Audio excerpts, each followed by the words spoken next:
विश्वास बसण्यासारखी नाहीच. नियती एवढी क्रूर होईल, काळ एवढा कठोर होईल असं कोणालाही वाटलं नाही. आज खऱ्या अर्थानं महाराष्ट्राचा आनंद हरपलेला आहे. एक चालतं बोलतं परखड उमद नेतृत्व ज्यांनी महाराष्ट्राचं भविष्य पाहिलेलं होतं, आज काळाने आपल्यामधून आदरणीय दादांना हिरावून नेलं. मी राष्ट्रवादी काँग्रेस पक्ष, भारतीय जनता पक्ष, सर्वच उदगीरकरांच्या वतीने दादाच्या आत्म्याला शांती लाभो अशी प्रार्थना मी या ठिकाणी करतो आणि दादांना भावपूर्ण श्रद्धांजली अर्पण करतो.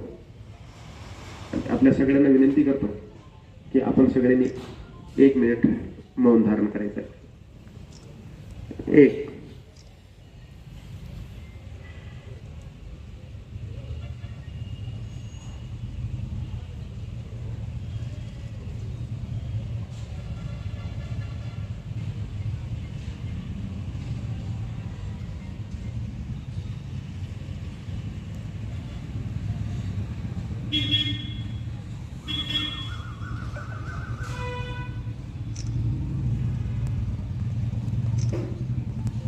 ओम शांती शांती शांती. सगळ्यांनी बसून घ्यायचंय. दादांना श्रद्धांजली अर्पण करण्यात येणार आहे.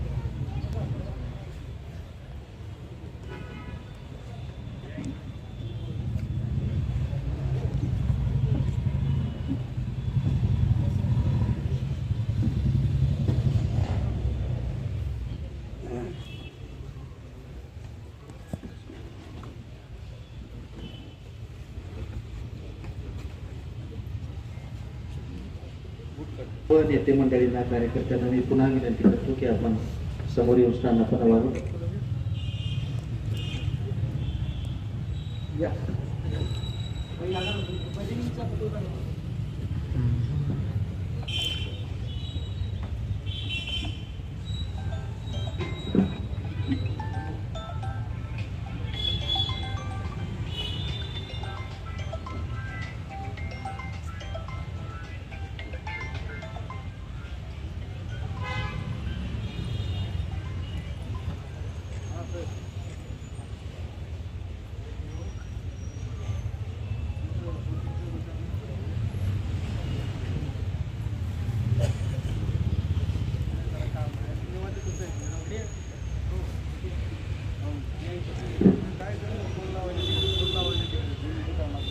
अभिवादनासाठी आता कोणी येऊ नका करता यात 2 मिनिटाचा वेळ द्या.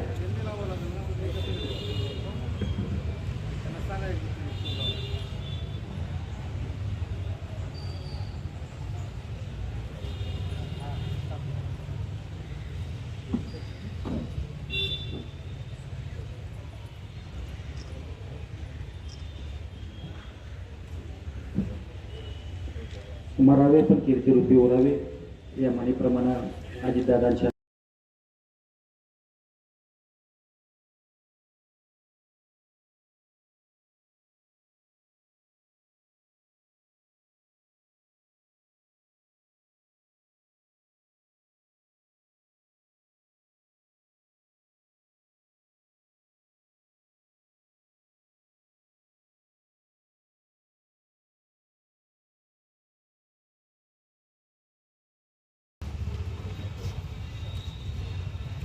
मनाला वेदना देणारी, मनाला न पटणारी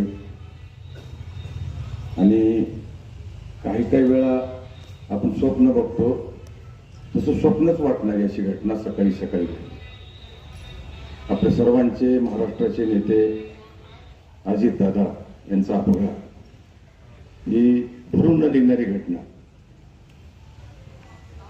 म्हणजे त्यांचा प्रवासच सकाळी सकाळी सुरू व्हायचा 6 वाजता आणि अशा प्रवास करताना सकाळी सकाळी त्यांचा अपघात झाला. त्यांच्याबद्दलच्या आठवणी आपल्या सर्वांना सांगण्यात मी बसणार नाही. अनेक मी त्यांच्याबरोबर आमदार होतो 5 वर्ष. सुरेश दसाहेब, प्रकाश साळुंखे आणि मी तिघही मित्र होतो आणि मी आमदार असताना दुपारच्या सुट्टीमध्ये आम्हाला दादा तिघाला आम्हाला जेवायला बोलवायचे. ते दोघं त्यांच्याबरोबर पुन्हा गेले. मी परत भारतीय जनता पक्षातच राहिलो, पण खूप चांगले आमचे संबंध आले होते. दादाचा स्वभाव जर बघितलं तर पार्टीचे जे कार्यकर्ते आहेत तर त्यांना कुठं तर आई असते, कुठं तर बाप असतो, म्हणजे गॉडफादर असतं. कुठं आई असते प्रेमाची, तर दादाच्या अंगामधले गुण म्हणजे आई आणि बाप. कठोर वागणारा बापही त्यांच्यात दिसत होता आणि तेवढंच मनमिळव दादा होते, तेवढीच माया करायची कार्यकर्त्यावर. आणि बिनधास्त बेधडक मनात एक पोटात एक असा कार्यकर्ता तो नव्हता. जे लोकाला काय वाटेल ते वाटेल असा निर्भीडपणे दादा वागायचे कार्यकर्त्यामध्ये, प्रशासनामध्ये. आणि प्रशासनावर वचक कसा असावा याचं उत्तम उदाहरण जर असलं तर ते दादा आहे. शिंदे नावाचे एक सचिव होते आणि त्यांनी दादांनी त्याला काम सांगितले, हे मला करून आणून द्या. आणि मी समोरच बसलो होतो. सचिव आणि उपसचिव दोघं बरंच बोलत होते की तुम्ही दादाला जाऊन समजावून सांगा, हे काम होत नाही, हे कठीण आहे, हे अवघड आहे, कायद्यात बसत नाही. तर तो सचिव शिंदे म्हणायचा की माझी हिंमत होत नाही जायची, तुम्ही जाऊन सांगा. दादाला ते सहन होत नाही, म्हणजे ते इतकं जवळपास ते लटलट कापून दादाला कसं सांगू आपण. तर एवढी प्रशासनावर वचक असणारा नेता महाराष्ट्रात दुसरा कोणी नाही. दादांच्या जाण्यानं महाराष्ट्रातलं खूप मोठं नुकसान झालेलं आहे. दादा 8 वेळेस मुख्यमंत्री होते. त्यांच्या कार्यकर्त्याचं त्यांचं एक मोठं स्वप्न राहून गेलं की दादा कधी ना कधी या राज्याचे मुख्यमंत्री व्हावं म्हणून. मला त्यांना बघितलं की मुंडे साहेबांची आठवण होते. आणि असाच दुर्दैवी प्रसंग सुद्धा मुंडे साहेबांच्या बाबतीत घडला. रात्री त्यांना मी बोललो, सगळा महाराष्ट्र त्यांना वाटत कधीतरी ते मुख्यमंत्री व्हावं म्हणून. आणि सकाळी उठलं तर त्यांचाही अपघात झाला. त्यांचाही सकाळचा अपघात, दादाचाही सकाळचा अपघात. त्यांचाही न पटणारा, यांचाही न पटणारा. आणि प्रमोद महाजन म्हणायचे की माणसाचं मोठेपण कळायला मरावंच लागतंय का.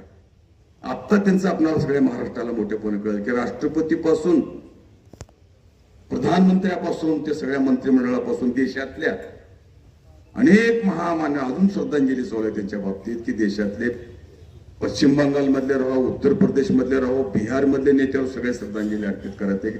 आणि ते सगळे म्हणतात की मी दादांना प्रत्यक्ष ओळखतो म्हणून. अशा दादांचा स्वभाव मला सुद्धा जवळून बघण्यात आला. माझ्या घरी त्यांची झालेली शेवटची भेट, 2-2.5 तास दादा माझ्या घरी बसले. आमच्या कार्यकर्त्याला तर भेटले, पण माझ्या पर्सनल कुटुंबाला त्यांनी 45 मिनिट वेळ दिला. माझ्या कुटुंबाची चौकशी केली, तुमचं काय करता विचारले. मला त्यांनी सांगितले की तुम्हाला कुठलं तरी कशावर तुमचं राजकारण चालतंय. मी म्हणलो शेती आहे तर तसं जमत नाही, कुठला तरी उद्योग काढा तुम्ही गुंजराव, मी तुमच्या पाठीशी आहे आणि तुम्हाला मी काहीच हे करू देणार नाही, तुम्ही बिलकुल उद्योग काढा असं म्हणून गेले. तर माझा एका उदस गुळाचा उद्योग होता. तर परवाच माझी भेट झाली. दादा म्हणजे तुमचं गुळाचं कुठं आलं की नाही सर, जवळ आले दादा आता म्हणलो. तर अशा पर्सनल ओळखणारा माणूस असा अपघातामध्ये सकाळी सकाळी गेला. म्हणून मी म्हणलो की मनाला न पटणारी घटना. आयुष्यात दादाने कधी तडजोड केली नाही. आणि ज्या बारामतीला महाराष्ट्राच्या उंच शिखरावर पोहोचलं, हे दुर्दैव आहे की त्याच बारामतीमध्ये त्यांचा अंत झाला, त्याच ठिकाणी. आणि असं वाटते कधी कधी की ते कसं क्रॅश झालं असेल, कसं पडलं असेल ते. म्हणजे इतक्या VIP माणसाचं विमान, त्याला किती सुरक्षा असेल. आणि तिथल्या जे बाया सांगतात आलं बरं फिरलं आणि तिथंच पडलं. तरी अत्यंत मनाला वेदनादायी घटना घडलेली आपल्यासाठी. आपल्या उदगीरमध्ये आपली आणि राष्ट्रवादीची युती आहे. विधानसभेला झाली, नगरपालिकेला झाली. आणि दादा माझ्या घरी आले त्यावेळेस म्हणलं, दादा आम्ही तुमच्या सोबत आहोत, आम्ही नगरपालिकेला आहोत, आताही आहोत आणि युती राहीपर्यंत तुमच्या सोबत राहू. आणि हे युती आपण सोबतपर्यंत महाराष्ट्र आपल्या लातूर जिल्ह्यामध्ये कुठं झालं नाही माझ्या मित्र, आपल्या इथं मात्र आपली युती केलो आपण. कालच त्यांच्या सगळ्या जे कोणी कटुता असेल भरलेले असतील त्या सगळ्याचे फॉर्म सुद्धा आपण काय युतीला कुठल्या प्रकारे बट्टा लागू नये याची कल्पना आपण घेतलो. आणि म्हणून अशा महान नेत्याला, ज्याला प्रधानमंत्र्यांनी सुद्धा म्हणले की तळागाळातला नेता होता, लोकनेता.